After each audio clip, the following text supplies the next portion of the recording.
I'm Scott Lowry. I'm here to introduce our next workshop presenter. I'm the Richard Osborne Professor of Entrepreneurship here at Weatherhead, where I teach ETA. I'm also an ETA entrepreneur and investor. And I'm here to introduce our speaker. So this is the workshop with Reid, Tileston, ETA for Executives. Next door is Brendan Anderson and Andrew Newsom from ScaleCo, just to make sure you're in the right spot. So let's just jump right into it. So I'm gonna. It's with great pleasure that I get to introduce Reid. So it was interesting. When did you reach out? When did we connect? Probably a year ago. Was it a year ago? Yeah. So I get an email. So I'm newly been asked to help lead this ETA initiative at Weatherhead, and I get an email, and I'm reading the email. I'm like, okay, so it's Reid Tileston. He went to Chicago booth. He built he worked with the professors that rolled out the ETA courses there. He was the volunteer who helped launch their first ETA event, which has become an incredibly successful event. I think this is their 10th year. 10th year, and we'll be there next week. We're going to be there next week on Wednesday. There's like 700 people. I got him a free ticket. I had to pay for it, but that's okay. But he got me in because it was sold out. It was sold out because I was late and I wasn't sure I was going to be able to go. He helped start that event, which last time I went there last year was like 700 people. Incredible what's going on in Chicago. To me, the best example of a more recent regional effort that is phenomenal, and Reid has been a part of that origin story. And he said, "Hey, I just signed up for a doctorate program at Case. I'm getting my doctorate. I'm studying entrepreneurship through acquisition. Just wanted to meet and see if there's anything that we could talk about." And I was like, "Okay, let's go." So. Reid is a action-oriented guy. He's a two-time ETA entrepreneur. Has bought a couple of companies, had very successful exits. Is now joined the faculty at Weatherhead. He's getting his doctorate, which is a 4 year process. Is this accurate? I know you're a stickler for detail, and I support that. You're the first doctorate student studying ETA in the United States. Correct. Be the first Pretty PhD cool. in the U.S. First PhD. Okay. Some guy in Belgium last year, the first in the world. But it's Belgium. All right. So that's pretty awesome, and speaks to the strength and the history of this ecosystem here.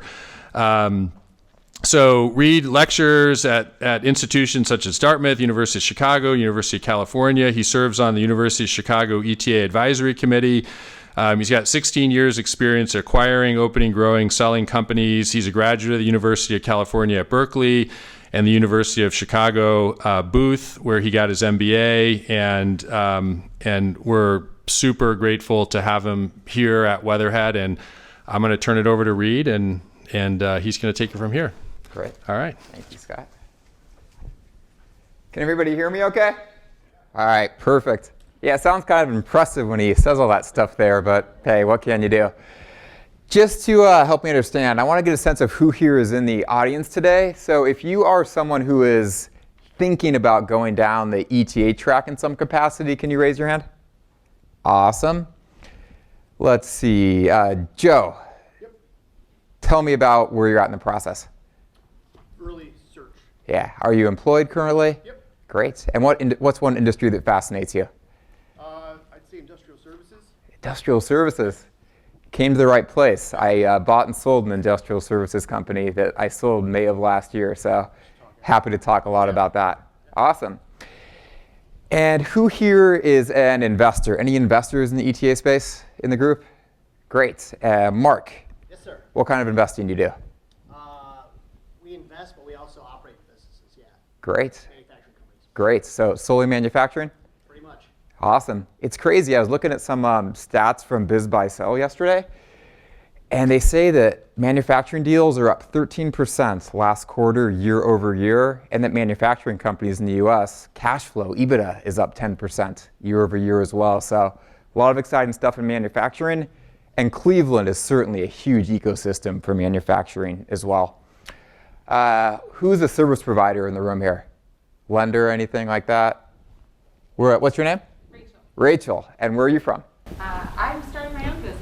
Oh, very cool. I would like to offer customer experience, consulting or fractional leadership to optimize the post-sale experience. So you earn the right to renew your business and you earn the right to expand it. And so how do you architect that journey with intent from the beginning so that you do it right when it's needed? I'm big on intentional action, and the ETA space, private equity space, any space, having that recurring or reoccurring customer base is absolutely key. So that's fantastic. And we're all going to hope and pray for you that you're not part of that 99% that Lowry was mentioning earlier there. You're going to be the 1%. Awesome.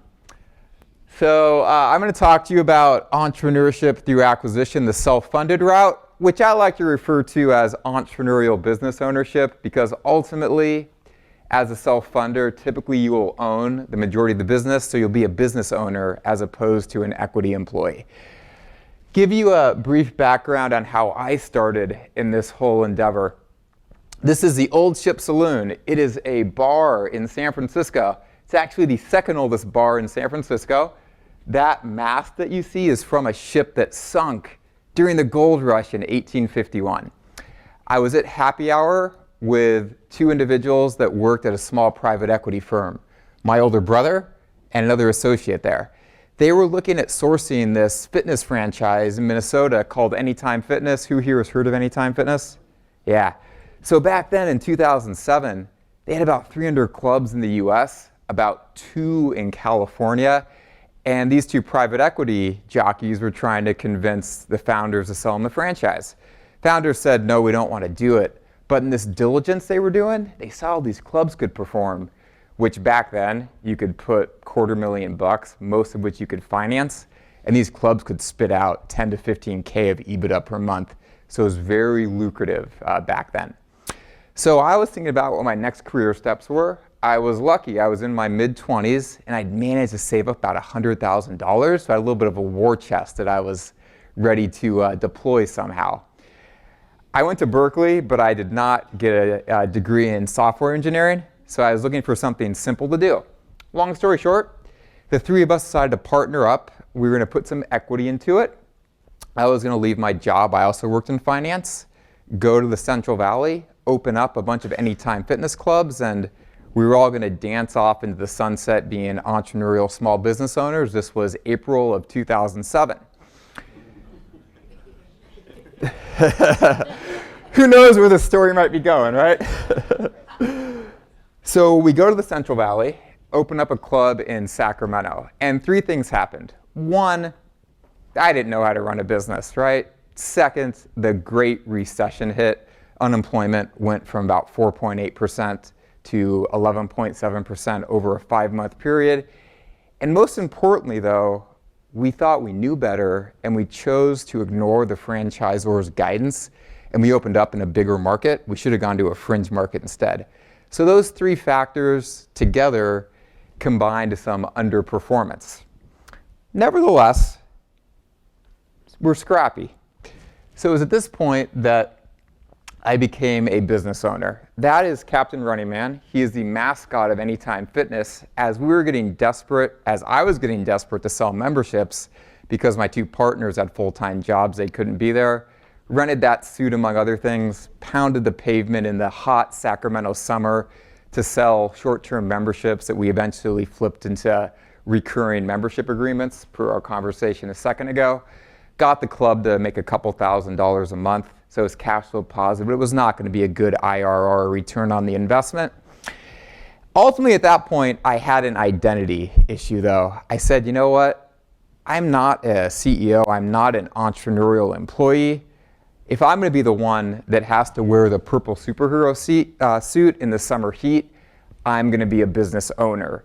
And it's critical to think through as all the prospective ETA practitioners here are going through the journey to realize, do you want to be a traditional self-funder, and you'll hear from GJ next, or do you want to be a business owner? Me personally, I choose the business owner route.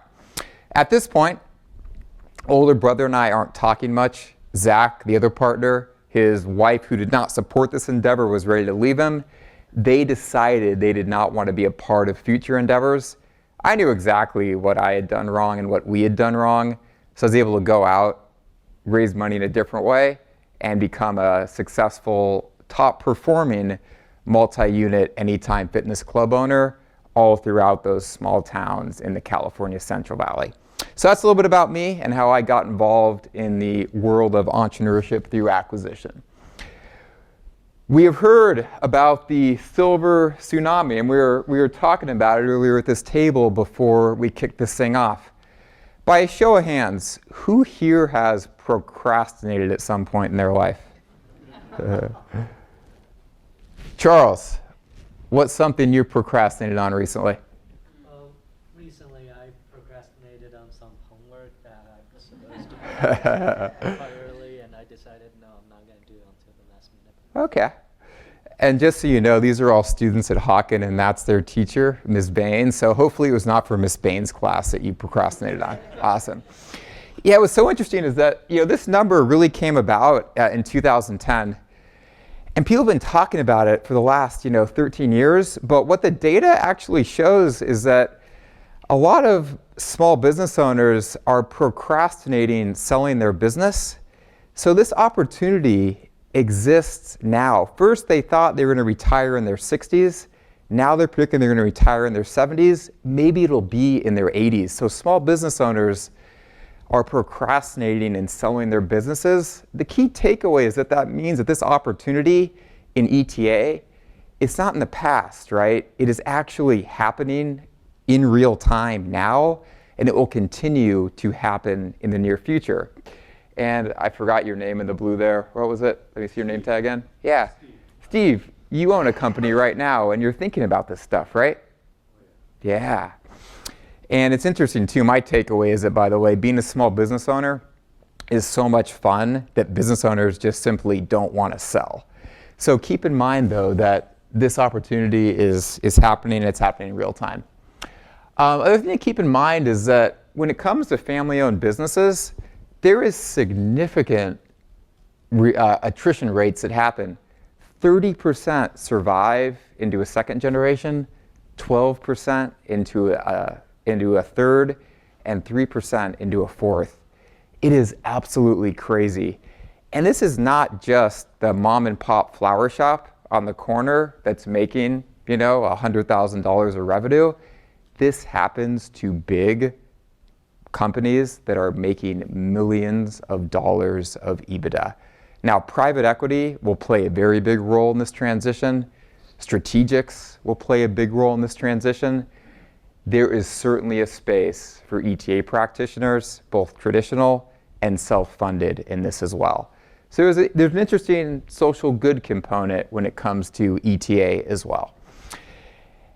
I do doctoral research talking to individuals that sold successful businesses, and I will tell you that certain business owners have a preference for someone that will come in and have control of the business. Not every business owner does, but there is a niche to be filled by ETA practitioners. One thing I'll mention, if it's not been made abundantly clear, questions and interaction from the audience, from you, is highly encouraged at any point in this process. If you have a question, if you think something I'm saying is completely off base, peek up and we'll make it as interactive as possible. Sound like a plan? All right, perfect. You heard Scott mention that there are 6 million businesses in the US with at least one employee. I'll give you an interesting take on this statistic. Who here has ever hired a 1099 contractor, particularly for those of us that are business owners in the group? My estimate is that of the 32 million businesses that exist in the US right now, 6 million have at least one employee. Probably 10 million of them have a couple contractors that work for them, just not as actual W-2 employees. Because as a business owner, we know that there's benefits to W-2s, there's also costs to W-2s. So there's a credible argument to be made that number is actually 10 million or more if you count the operations that use contractors and not employees. In the great state of Ohio, 179,000 businesses that fit that profile. Services is one, manufacturing is a second one. So the opportunity is there. I'm biased. I also think if you want to go down the self-funded ETA route, doing de novo franchising is also a great opportunity. And there's countless interesting franchise opportunities to pursue as well. Something to keep in mind. Okay. De novo being that you start it from the ground up. So as opposed to going out and buying that awesome Jimmy John's down the street, I like Jimmy John's, you go out, buy a franchise, and build it up. Great question, TK. And kudos to you for asking the first one.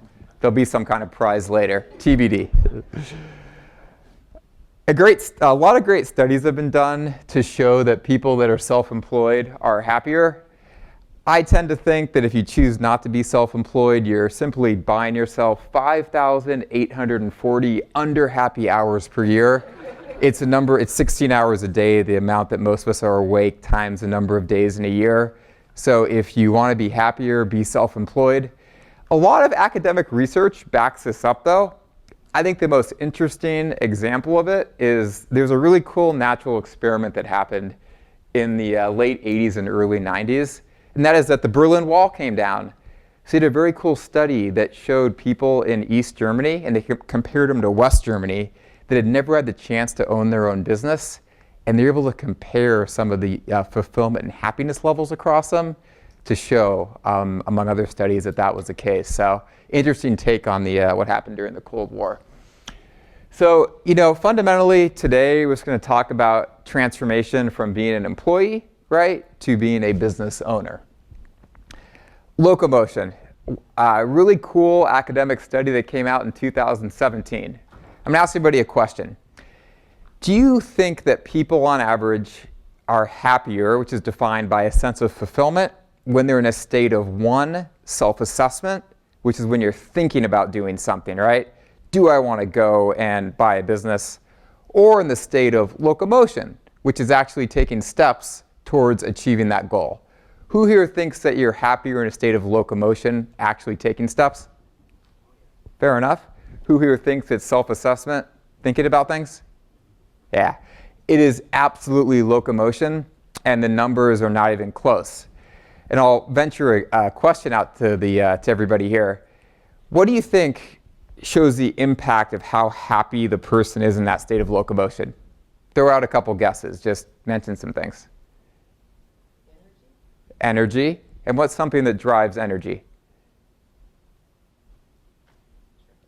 Yeah, but energy, absolutely right. Let's hear one more. What'd you say? Relationships. Oh, my dissertation advisor, Richard Boyatzis, for those of you that know of him, he is the relationship guy, and key to life is absolutely relationships. So the answer is actually a combination of both those. It's purpose, right? How purposeful you feel about it, and I would certainly argue that energy and relationships help drive purpose. So locomotion is a good way to make yourself happy. And when it comes to self-funded ETA, take step-by-step intentional action. And if every step of the process, you think about how you're going to minimize your risk in the endeavor, the whole process will be risk minimized. And the whole ball game of ETA versus doing a startup or other forms of entrepreneurship is minimizing the risk. So I want you to be thinking about that as we go forward. So there's 9 steps that I think about when going down the route of self-funded ETA. We're going to talk about 2 of them today because, very simply, we're short on time. The first one is assess your readiness. Second one is how to utilize peer groups. If you want information about the other ones, you can enroll in the class in January or just shoot me an email and we will continue the conversation. All right. Whoa, that's a lot of information right there. This mimics what you saw on Scott's slide earlier, but this will give you a snapshot into how this could look to you monetarily. Just an example. We're going to make a couple of assumptions, which I'm going to walk through. One is that you're buying a business that is spitting off $500,000 of EBITDA. Second is that you are getting an SBA loan to underwrite it. Unlike the loan rates that we heard about earlier of 8 and 8.5%, These loans are for 10 years, and we're assuming that you're going to be at 10.5%, which is basically going to be prime plus a spread. Okay, so 80% financing, 10.5% interest rate, and the business is going to grow at 5% EBITDA per year. You, Tatiana, as a hungry operator coming in here, you're going to grow this thing at 5% EBITDA per year.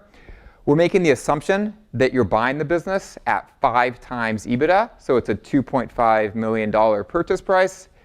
We're also making the assumption that you're going to sell it in 10 years, but also at 5 times EBITDA.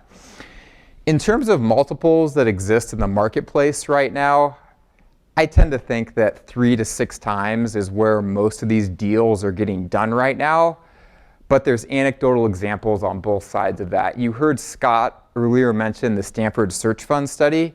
For traditional search funds right now, 7.3 times EBITDA is what they are closing at.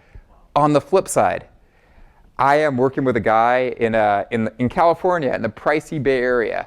He has an awesome business. Thing is shooting off $700,000 of EBITDA per year, solar panel installation, but with some recurring service by cleaning the solar panels too. He has this under LOI for 2.8 times EBITDA, right? So this didn't happen 2 years ago, right? This is happening right now. So that's an example of one that's less than 3. Search fund deals are happening at 7.3. I think 3 to 6 is a reasonable range. But we're assuming that you sell it at 5 times.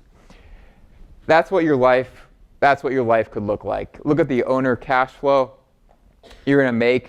And these numbers are post-tax, right? I'm a small business owner. I live in the post-tax world. You make between $200,000 and $450,000 by year 9, depends how the interest tax shield plays out. And if you sell it at year 10, look at that. You got $4.7 million. Yes? Yeah, is there any kind of obvious reason why he's only getting 2.8 for that? It sounds like, I mean, is there something about that market or business that stands out? There's upsides and downsides to it, but frankly, it was a proprietary search, and he's basically gotten to a good position where he reached out to the owner. And by the way, the owner, I find this part ironic, he was a CPA for about maybe 18 or 19 years, had enough of the corporate world, like I'm sure many of you in the room did, and then he went out and he bought the business 11 years ago. And now he is in his mid-60s, right? He's not procrastinating like this individual is. He's in his 60s. And he's like, yeah, I wanted to sell it in like a year or two. And he actually came up with a fair purchase price that he thought the business was worth. And this is where they actually met. So really interesting proprietary deal. So that number came from the owner who himself is a CPA. And the CPA has a sense that he could probably get more if he takes it to market, but there's 2 reasons that he doesn't. One, he likes the entrepreneur, and this entrepreneur is, he's actually a Wharton grad. He's in the armed services, really, really good guy. Secondly, this seller knows that if he goes to the market, he's gonna have to pay an intermediary for it, and he bought the business without an intermediary, so he's biased not to use the intermediary. In addition, you buy a business from a CPA. What's one benefit to buying a business from a CPA? The books, yeah. The books are just amazingly done. So, he's showing me and other investors this stuff. It's like, oh, this is an absolute no-brainer. Other thing I'd point out about this particular entrepreneur, he does not need the money for this deal. He could actually do it on his own. But I think he's very smart about it. He wants to bring on a couple of investors, but he wants to do it so he's not lonely when he operates the business. He wants to be able to basically call me up and say, "You not believe what this technician did today, right? The guy literally was doing XYZ on his phone, or the guy was sexing on his phone, right? I had to let him go." He wants people to call and talk to about that and not be lonely in the process. So very insightful. And that's a big reason that I will choose to, that's a big reason I'm backing him.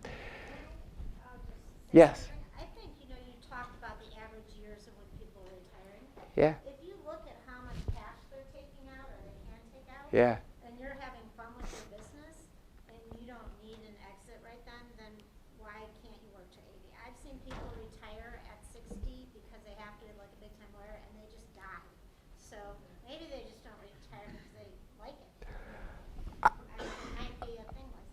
I'm completely biased. I think you're absolutely right. By the way, one thing about the academic world, which I had to learn, is that it's not just my opinion that matters. You know, I've learned I have to think about what other people think as well. But I completely agree with you. I think it's because business ownership is really fun. It's super enjoyable to do. And believe me, as those that are business owners in the room know, it's very stressful. There's a lot of very tough things. The pile of stuff to take care of is always this high. You see how the great sausage of our country is made when you have to deal with the regulations. I mean, there's a lot that goes into it. But yeah, it's super enjoyable. Yeah. As you get sizable, you have an infrastructure. Yeah, correct. 15 million, you are stressed. Yeah. And as you note, though, it's important to have the right people and the processes in place in order to be able to get that. So a lot of cool stuff to go into. Now, Scott talked about like the 90 or 99% success ratio for startups or failure ratio for startups. But let me put it in context for 10 years. The failure rate for startups after 10 years is 65%, right? So you could look at this and say in 10 years I could buy a business and potentially have this much, or after 10 years start a business with 65% success, failure rate. So just some points for perspective. And thank you all for asking the questions. I encourage more as we go on, even if we run out of time. So assess your readiness. I'm going to go through a couple what I'll call FAQs that come my way when people talk about this path with me.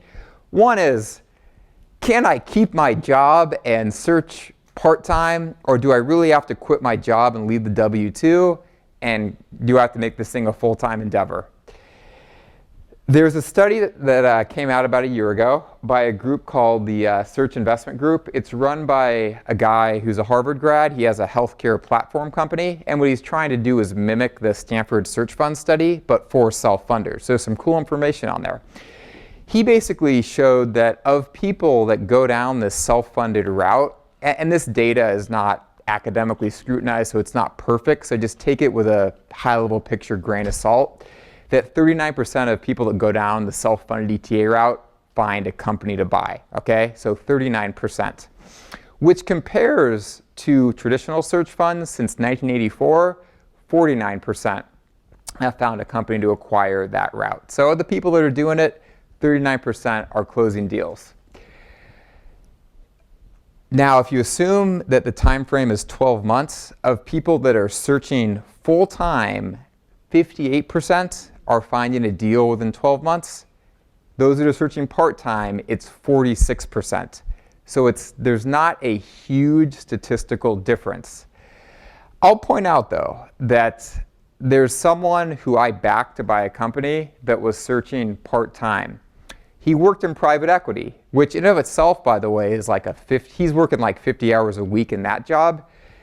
He was, for a long time, up before work, sourcing deals. Lunchtime, he was on the phone with intermediaries and sellers.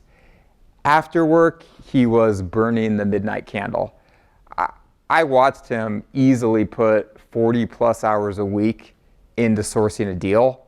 During his vacation time, he was off talking to lenders, going and meeting the business owners in person. I mean, he had 2 full-time jobs. And he is very clear in his intention. He said, when I have a signed purchase agreement and when I have the financing lined up, I will quit my job at that point and I will get this to the finish line. And he was able to find a company to buy and close a deal while doing it part-time. What I would say, though, about part-time versus full-time, there's one common theme, and that is that it's very important to be all in. There's a couple examples of people that, in my opinion, just get lucky by having a deal fall in their lap when they're searching 10 to 20 hours a week. But if you're going to do it part-time, be prepared to be all in. But there are success stories out there, and both can happen. Other common question, geography. Can you stay in the beautiful metropolitan that is Cleveland, or do you have to move to the terrible place that's Hawaii to buy a business, right? Both work. Friend of mine was not going to leave Chicago to buy a business, and he literally was not going to move. It wasn't going to be more than 15 miles from where he lived, given Chicago's traffic. He was focused.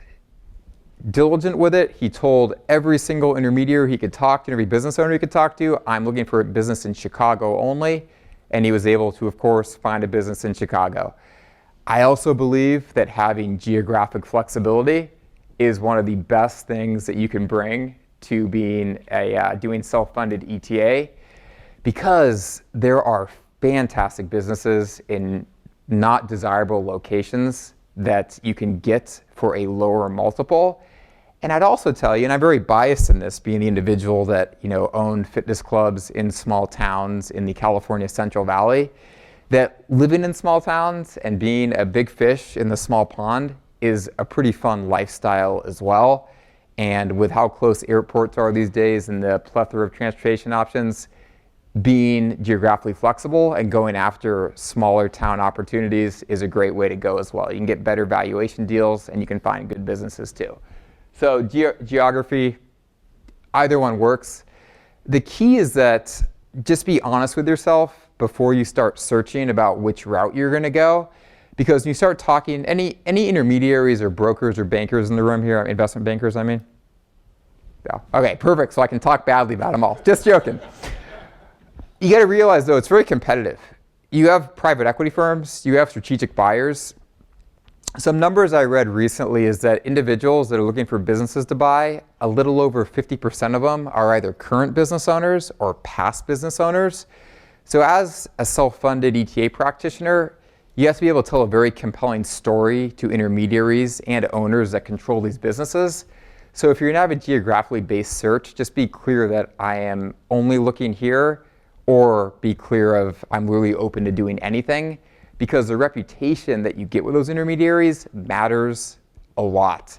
Because the best deals that they have are the ones that are not even on the market yet, right? They've been talking to an owner for the better part of 5 years, convincing them to sell their business. You want to be top of mind when that starts to come down the pipeline. And if you're lucky enough, they might even tell you about it before it goes to market, if you're lucky, right? So having that clear focus is critical for that. Industry. Who are some searchers in the room here? What industry do you like? I'm looking, because of my background in the SaaS space. Ah, very cool. Yeah. So when people ask about industry, I think the best industry is one that you have the most experience in, because you're credible there, you understand it there, you probably have a good network for deal sourcing. But the critical part is whatever industry that you go to, make sure it's one that aligns to your future. Because does everyone that aspires to buy business actually close the deal? No, right? 39% we talked about was self-funded, 49% we talked about with traditional search funds. You may not find a business to buy. So make sure that the industry that you focus on is going to push forward your career one way or another. And that could be in the form of, meeting an owner that says, Anthony, you seem like you're a really smart guy, you know numbers really well, I want you to come on and be the CFO, right? Or maybe you'll just meet at a trade show, a big company in the space that might lead to a cool career opportunity. But make sure the industry that you choose to minimize your personal risk is aligned to where you want to be in the future. As Scott mentioned, I TA'd the very first ETA course at Chicago booth, which was a fantastic experience. And a few weeks ago, one of the individuals in the class reached out to me to tell me my favorite kind of story. Any guesses what it is? He bought a business and it did not go as planned. I love these stories that are like that because that's where the most learning is from. So what happened is he had no experience in the publishing space, but he identified an interesting niche, which I actually like a lot. And that is you buy these small town newspapers. Small town newspapers, it's clearly a declining industry, but these things have fantastic margins. The multiples on them are very low. And he went out and he actually rolled a couple of them up. Had a great financial backer that allowed him to do this, or a good relationship with a lender that allowed him to do this for almost none of his own money into it. He actually rolled a couple of these up. Any guesses what happened? And he rolled them up in, I'll give you a very key hint, 2019, 2020, and 2021. So any guesses what happened? Pandemic. But why was a pandemic so hurtful for this particular business? Because think. Because he wasn't, he didn't have to be open, right? He wasn't, not essential business? Definitely not essential, so did not have to be open. Ironically, he operated in a state, though, where people still went to work because of political affiliation, so he got lucky in that sense. But what happened in the later part of the pandemic, particularly for business owners in a group? What was it really hard to do? Hire people, right? Hire people. So what happened is, in these markets, these small towns in particular, it made more sense for people to take unemployment or get disability or have the COVID stimulus than to work. So he could not actually hire people. He himself got on the ground and was doing working more than he possibly could to try to stabilize the business, but he literally could not pay people enough to do it. It was a labor shortage that actually ended up causing a problem. So he sold a couple of them for fire sale prices and did not pay back the lender, so that's an issue. And now he's outsourcing for his next opportunity.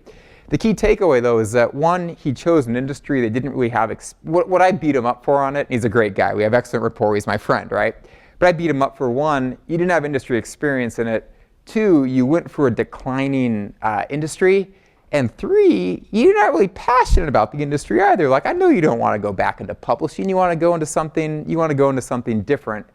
So he missed a lot of those boats right there. And that's why I think he's in the position that he's in. So my key piece of advice is just choose something that aligns to whatever you want to do longer term. Partner. Do you want to do it on your own, or do you want to have a partner? I see it done both ways. I do doctoral research talking to individuals that have sold businesses. And I got to tell you, a lot of the painful stories I hear are around partnership issues. I'm also part of a number of small business owner groups. And what do you think the biggest issues that always come up in our confidential forums when we talk about the headaches of owning and operating small businesses is? Yeah, people and partners and how that can go wrong. What I see done successfully a lot in the self-funded ETA space is that people will start on their own, and then years down the road, when the business is stable, they will bring on a minority partner, or they will take some of the key team members there and they will give out equity to them and do it that way. So certainly anecdotal options of both paths working. My bias, though, is to be very greedy with equity, and going the self-funded route gives one the ability to do that. All right, so speaking of peer groups, any questions, by the way? Great. And Scott, can you do me a favor? Can you keep me good on time? I'm sure I'm going over. All right, you might be on your own. You'll never do it alone. What was your name who mentioned relationships earlier? And we talked about boyatzis. What was your name? Hillary, yeah. So relationships, key to happiness in life, right? I think it's critical, particularly if you're going the self-funded route, because it can be a lonely route. Key to have a peer group while searching. Promise partners, who's heard of them, right? I mean, couple key statistics, 2% of Americans own businesses, 24% of promise partners own businesses, and they've been involved in transforming 64 individuals to business owners across 90 different companies. Those numbers are fantastic. Having promise partners in Cleveland is a blessing. And Scott talks about how we met. When I went to the Promise Partners website, before I reached out to him, I said to myself, gosh, this group just has it figured out. A nonprofit that actually gets in the trenches and helps individuals become business owners. There's lots of incubators out there that are essentially just private equity firms in a different way of saying an incubator.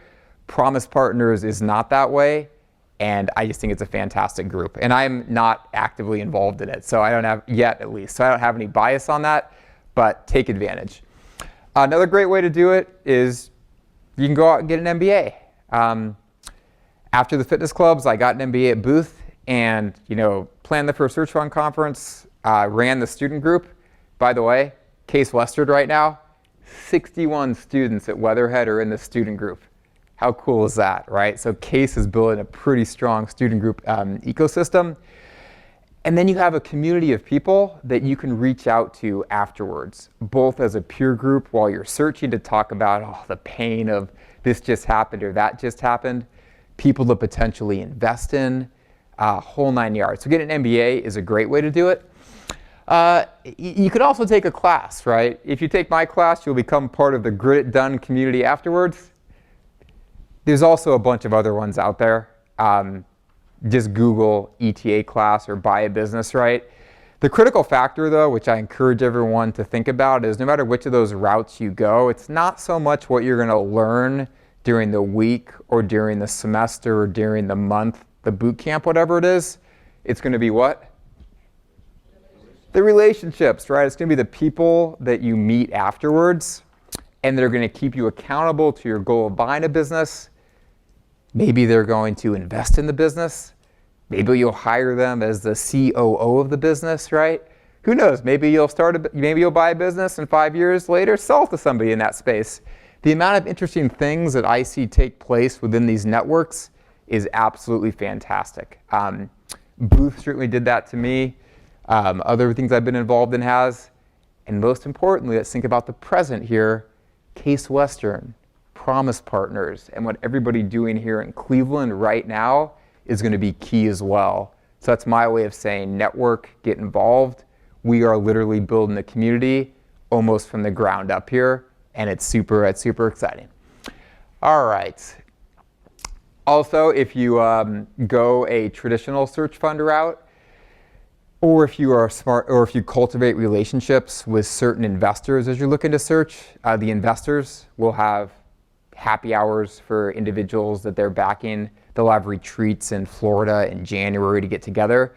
The key is you just want someone that you can, whose shoulder you can cry on and everything. Last but not least, if you don't like what you find out there, just do it yourself. You know, meet 5 people here at this event and that are searching and say, hey, let's get together for a mastermind. You know, once a month we'll meet at the Jolly Scholar and we'll do happy hour. Okay, cool. 5 minutes I hear. All right. Also, you want to do it while operating. That's a little bit easier. The key, though, is that during diligence, you want to think about what peer group you're going to join to help support you as an operator. So many mistakes happen when the business is first bought. No matter how good your diligence was, there's going to be surprises. You're going to find out about all the corners that you cut over those years running that manufacturing business and everything. And it's critical that you have people around that can help you support through that. EO is a great option. I'm a member of EO, Vistage, YPO if the business is big enough. But think through that before the deal actually closes. Peer groups are important. And again, if you don't have the right one out there, you can start your own. A couple years ago, there was a few of us from business school, ironically all from different years, so none of us knew each other when we were there. We all realized that we were in Chicago or the greater Midwest, and we started our own Booth CEO Business Operator Group. It's confidential what we talk about. I cannot stress how many times that group has saved me from myself. Mistakes that I would have made that would have cost me a lot of money and a lot of time, I've had very smart people talk me out of and point me in the right direction. Both with EO, both with the Booth CEO group, having that peer group is key. Questions, comments, validations? Yes, Steve. I can't agree with you more about the peer groups. When we started the company 37 years ago, an old man told us, get in your industry peer group. That's where you're really going to learn. I've been familiar with EO and Vistage. I'm a Vistage member for 15 years or so. And I get a tremendous amount, but they're not the same industry. So I learn a lot because it's a variety of industries. But my industry peer group is invaluable. We've been meeting for close to 30 years, and we've all sold each other companies and bought each other's. I mean, it's been fantastic, and that's where we really learn the real. You know, you got somebody with exact industry-specific knowledge. Yeah, absolutely. I can't agree more. Great. Well, thank you for that. All right, so we talked about 2 high-level steps today, just in the interest of time. 1 is assess your readiness. 2, utilize peer groups. If you want to learn more, enroll in the class or just shoot me an email and I'll send you a bunch of information. Pretty engaging guy. All right, key takeaways. 1, if you are not all in, you are in the way. Whether you're doing it part-time, whether you're doing it full-time, if you're going to go down this path, make sure you are all into it. And you don't have to do it now, right? Get more industry experience, build your network out. But when you're ready to go into it, be ready to be all in. Secondly is enjoy the journey and find a good peer group, but find it at both steps in the process, both while you're searching and while you're operating. He mentioned the relationships that come out of it. You know, you're in one of these peer groups for, if I was talking in my case, 12 years, right? These are lifelong friends that I have that we are just close on all kinds of deep levels, and it makes it much more fun that way.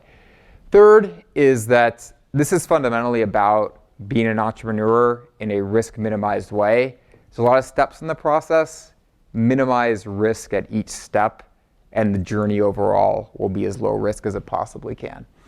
All right, last but not least is one of my hobbies in life is competitive stair climbing. So after I sold my last business, my celebration was a race up the world's tallest staircase in Switzerland, 11,674 stairs, 7x on the Empire State Building. ETA is very similar to this. There is a lot of steps to take. There will be plenty of moments when you're tired and out of breath in the process. Ultimately, at the top, elation awaits. But the real victory, whether you make millions of dollars or you don't, is that you enjoy the journey. That's the key. And kudos to all of you today for being here and taking one step in the journey and to helping build out the Cleveland ETA ecosystem. So with that, let's have some more questions.